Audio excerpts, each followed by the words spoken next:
Welcome to another episode of Does Your Opinion Count? I am OJ. And I'm Iyanu and I.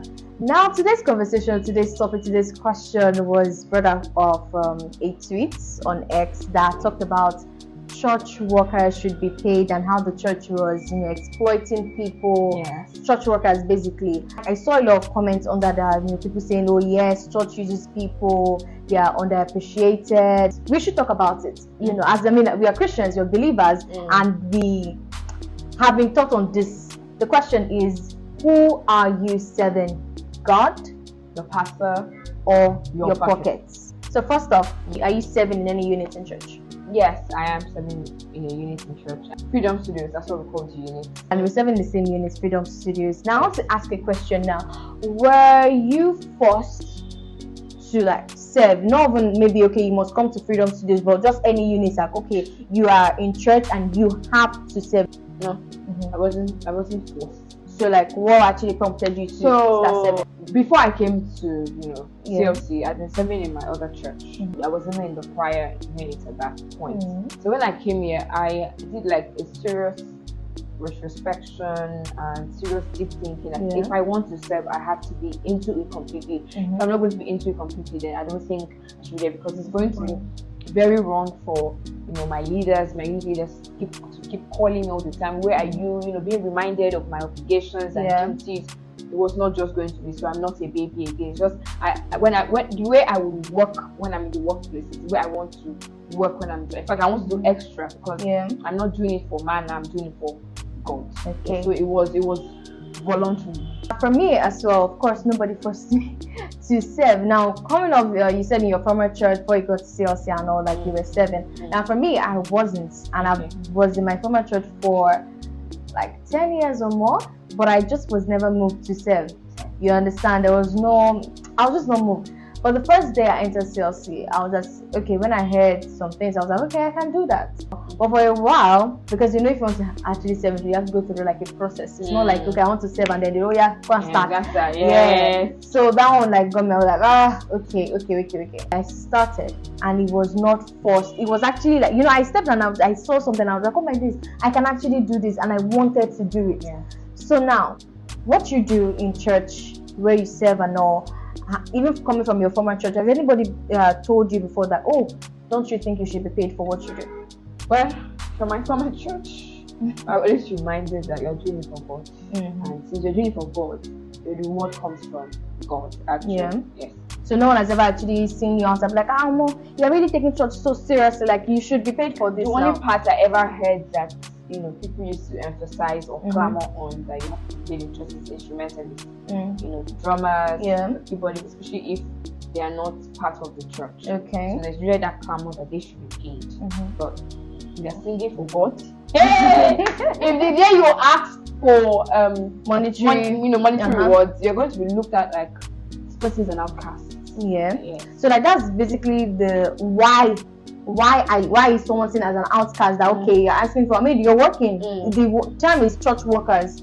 You're working in church. So work, you deserve your reward and all. Now people's definition of reward is very, very different, especially in church now. So people I'm serving in church and I'm working in church, so I should be paid by my pastor, or should I wait for my reward from God? Now for me, for what I do, I remember this person asking me, was like, this thing you are doing, are they paying you?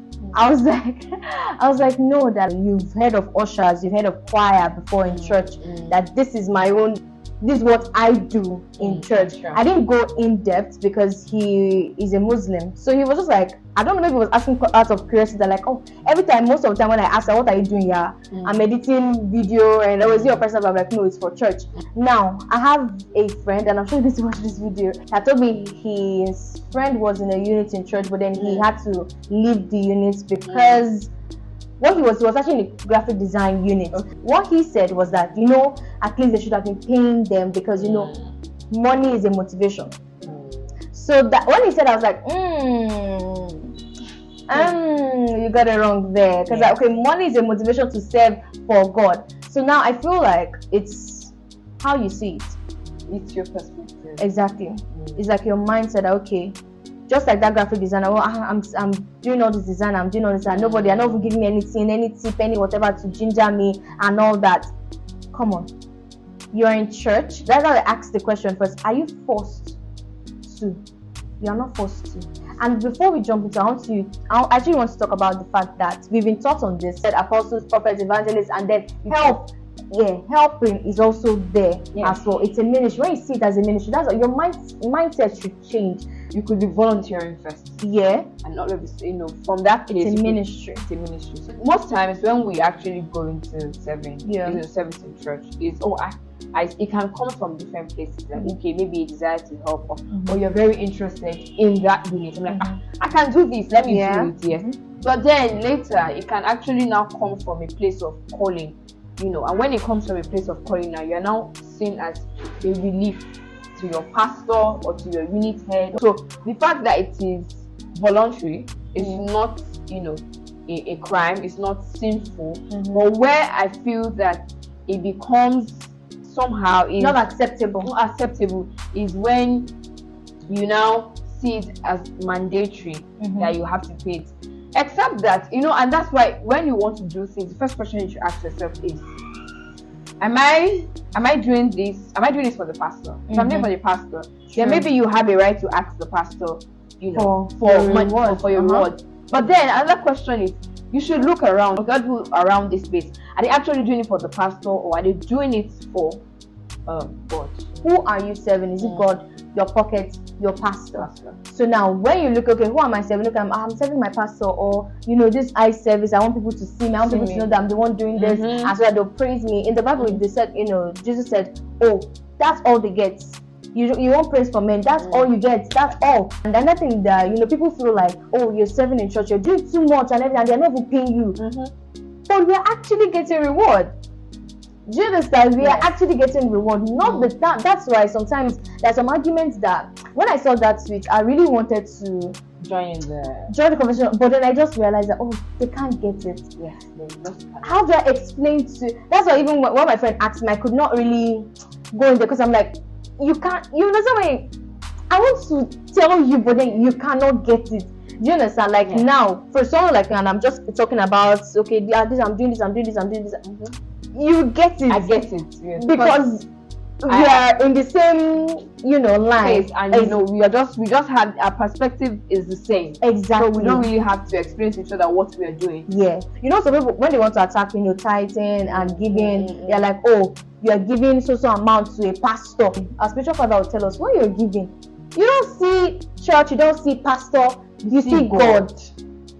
Showed up that you're giving to God. So when you're serving and so it's the same thing. You're serving, you're helping in the ministry, in the body of Christ. You're helping the church and all that. You see it as a calling, you see it as a divine appointment, and you see that you're doing it to God, and not to your pastor, not for recognition from people to see the praise. Oh, you're doing so well. Of course, it can come, but that's not what you are seeking. One thing about God, He's faithful. You're on His payroll for life. I like that. You're on His payroll for life. See, and that I remember I mentioned that people will not just get it. See, I promise you, me serving God and what I'm doing in church is like, I know what I've gotten. Do you understand? And people will be like, because when you explain to some people that don't just get it, you'll be like, it can come, or it might have, even if you did not do what you were doing. But I personally know that I didn't do this thing, I will not get this blessing. Church is not a business. If you're not called to open, to start a ministry, you have no business starting up a ministry.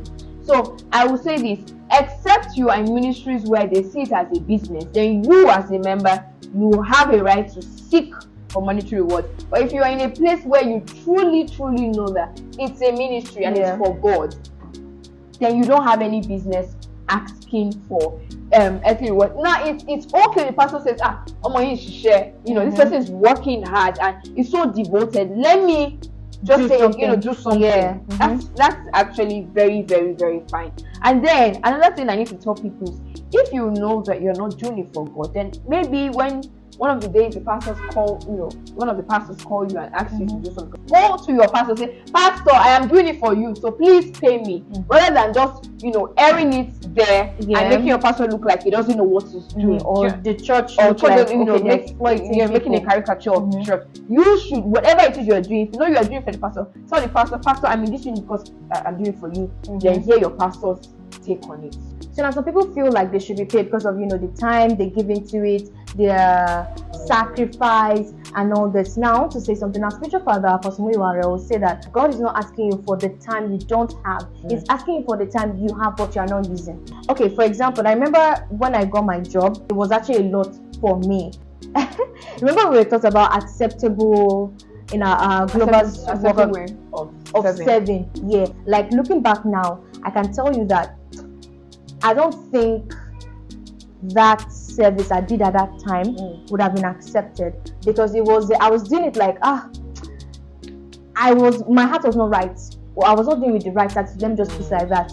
So I spoke to my union, said about it, and he reasoned with me. And now that's another thing, to have someone that actually reasons and that can understand you. Because not as if I wanted to just drop everything, like, okay, no sir, I'm no more doing again. It's too much. I just had to tell him that this was going on, and then he solved it. Do you understand? Of course, I'm still serving in church, but then he reduced. Okay, you're not going to do this. You're going to drop this. You're going to take on only this. After that, it was like he balanced. I was still serving. I was not feeling overwhelmed. Now that is a reasonable thing to do, because as people be like, okay, this is taking so much of my time, and I'm not even being paid. Even at that time, I was not even thinking that, oh, I'm not even being paid, or I don't think I've ever. Exactly, like, okay, yeah. As a born again Christian, as someone that is serving, someone that is grounded in the word, yes, you can emphasis on grounding in the word. Exactly, you cannot read the word and then you still go on chasing after earthly reward or recognition, or I should be paid as a worker. You cannot be rooted in the word and think like that. I think we should make this known to people that whether you serve God or not, if you're going to successful, you'll be successful. Yeah, aside from maybe that forces blocking, but if you don't have anything like that, you're going to be successful. So don't think that I'm serving God because for money, and then when you have money, you leave. I'm sorry, if you don't serve God, you still have money. But there is something about serving God that you are blessed all round, spiritually, financially, maritally, everywhere. And then the success that comes financially is way heavier, weightier. There's peace that comes with serving God and just doing His will, actually. So let's go to His exploitation. See, it's such a dicey situation, but I just think it's really your mindset, like you have said. And I mentioned that if you know that you want to be paid, please just go somewhere else. But the church is not a place to get earthly reward. It's not a place to get to be paid for. Now, why you might think they are paying ministers is, especially if these ministers are not from their church, I feel like it's not like they are paying them. I believe it's just like honoring, like, oh, we appreciate you, sir. Sometimes we learn that some of these ministers don't even collect. True that. We learn that some of them don't collect, that they just I came to just do the Lord's work. And there's some people who collect not because they requested it. It was just given. Let's give a scenario of Elisha and Gehazi.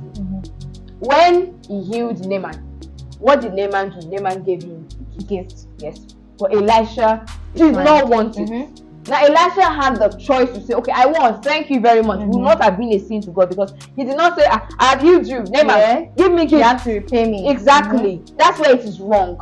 But no, he didn't want. Now, Gehazi, who is serving under somebody like that, should have followed his footprint. Then he went behind, and that's why the leprosy came on him. So if you're trying to bring up the conversation of, oh, they're paying ministers, then you should see it. You should be able to see that it's just a means of appreciation. Yeah, I was going to say something, because people feel like, oh, me in my service, I serve, I do everything right, but then there's no reward. Now we talk on acceptable. I think we've spoken about that. And I mean, Cain and Abel, they both gave a sacrifice to God. Yes. But one was rejected, one was accepted. I told my own story that, okay, at that point I know that my service was not going to get me any reward at all. Your heart, when you're serving, you can be doing the work, but your heart is not there, and you're like, let me just do it, clean the chair, let me just do this voiceover, and then yes, I mean, you're still serving, you're getting the work done, but then your heart is not there. It cannot be an acceptance. You cannot get the reward. Yes. And like I said earlier, God is faithful, because I have experienced, and I'm sure you have as well. We were taught by Daddy to call forth our reward. We have that right to actually say, God, I did this, and call forth your reward. Have a sense of reward when you are doing what you're doing. Know that God is going to your reward is in heaven. You can get your reward here on earth. Here on earth. Now, not from God can use men. Definitely, God can use men to bless you. But you know that the source, they are a resource. The men God is using, they are a resource. But God is the source of that blessing. So now, the reward from God outweighs any monetary gain you're going to get from any pastor, from anybody, from your service for God. So really, that's really what it is. So who are you serving? Are you serving God? Are you serving your pastor? Are you serving your pockets? Oh, I'm serving my pastor. That's what sometimes you expect the reward from them. But when you're serving God and you know 100%, like you said, be on the payroll of God. I mean, who does not want to be on the payroll of God? We are standing on what we believe so strongly on, and we just aired our opinion. You should be on the payroll of God. So that's where we're leaving you today. And if you have an opinion of yours, you can share it in the comment section. Let us know, who are you serving, or maybe you think church workers should be paid or not. Want to hear everything? Let us know your opinion. If you side with us, if you don't, let us know. Every take is valid, and we'll dissect it in the comment section. Please ensure to subscribe and ensure to like and comment and share. Yes. So thank you very much. I am OJ. And I'm Iyanu and I. See you next time. See ya. Bye.